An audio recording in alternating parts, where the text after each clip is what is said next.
Mes chers compatriotes, débardeurs bissextiles, des merveilles cornues soulèvent nos espérances. J'y viens. Vous n'ignorez pas la pandémie qui frappe notre planète, et notre pays n'est pas en reste. Comme chez nos alliés du monde entier, la situation sanitaire est préoccupante, la maladie est contagieuse, et la psychose l'est encore plus.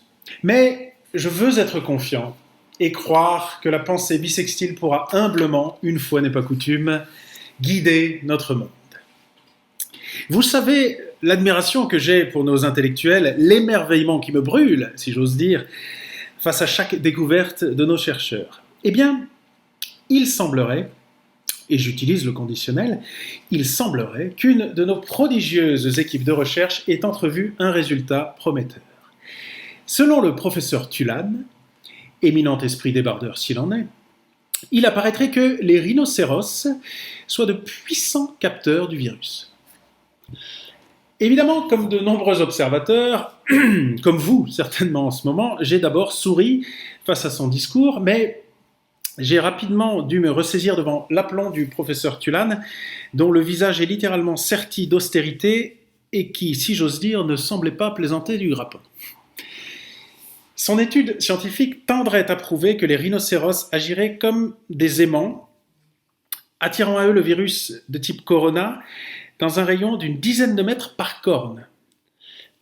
En effet, je l'ignorais, mais certaines espèces arborent 2 cornes, d'autres une seule. Par chance, le rhinocéros débardeur, espèce que nous abritons fièrement dans notre pays, est un croisement entre le rhinocéros de Sumatra et le rhinocéros blanc, et c'est donc une espèce à 2 cornes. Bref, dans un rayon d'une vingtaine de mètres, nos colosses nationaux, véritables merveilles à 2 pointes, pourraient, c'est toujours à entendre au conditionnel, littéralement protéger nos concitoyens du virus en piégeant, si j'ose dire, la molécule. Quelle réjouissante embuscade. L'astucieux professeur m'a enjoint de considérer le résultat de ses expériences pour ce qu'il était, une aubaine. Car s'il subsiste un doute sur l'efficacité du guet-apens, si j'ose dire, celui-ci ne représente aucun risque, ni effet secondaire. Trimballer son rhinocéros n'a jamais tué personne. Certes, il subsiste des incertitudes sur la valeur du piège, les résultats doivent être confirmés par d'autres équipes, puis entérinés par la communauté scientifique dans son ensemble. Et pour tout vous dire franchement, on n'en sait encore trop rien. Mais cette époque n'est-elle pas, justement, celle du règne de l'incertitude, du vacillement de nos représentations, du doute providentiel qui nous invite à ne croire que ce que notre propre expérience révèle à l'instant même où elle advient. De nos jours, il n'y a guère que l'incertitude qui soit une certitude. Plus personne ne peut décemment affirmer « je sais moi avec certitude ». Et je m'en réjouis. Alors marchons avec nos incertitudes. Pensons sans être sûrs et œuvrons, fût-ce avec des raisons. Et quelles que soient nos actions futures, nous ne dirons pas qu'elles sont des corrections, ni qu'elles épurent des erreurs passées. Non, nous dirons encore qu'on n'en sait trop rien. Et toujours incertains, nous poursuivrons résolument notre œuvre aventureuse. Le reste, c'est de la poésie. Avec une extrême précaution, nous avons donc imaginé concrètement comment le résultat du professeur Tulane pouvait effectivement représenter une réelle solution sanitaire.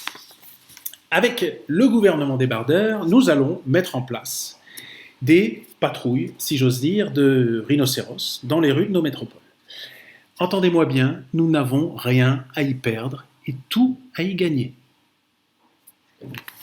Les rhinocéros seront chacun accompagnés d'une brigade de 10 policiers et d'un membre de notre personnel zoologique d'État et d'un cavalier assermenté. Outre le pilotage du colosse, ce cavalier portera un chapeau soutenant une armature métallique circulaire d'une vingtaine de mètres de diamètre, la zone de protection. À partir de demain matin, 8 heures, nous déploierons ce dispositif dans nos grandes villes à raison de 30 rhinocéros pour chacune d'entre elles. Dès demain, lors de vos sorties pour vos déplacements, nous vous recommandons de vous placer dans le cercle de protection entourant nos anges gardiens. Le dispositif sera rapidement amélioré par la mise en place d'un système de géolocalisation des bestiaux et d'une application permettant de mieux préparer chacun de vos mouvements piétons. Aussi, le nombre d'animaux sera doublé d'ici la fin du mois de novembre et nous espérons atteindre une centaine de rhinocéros dans chaque grande métropole avant la fin de l'année. Pour cela, nous pouvons compter sur les efforts de notre personnel zoologique débardeur dont les maternités tournent déjà à plein depuis quelques journées bissextiles.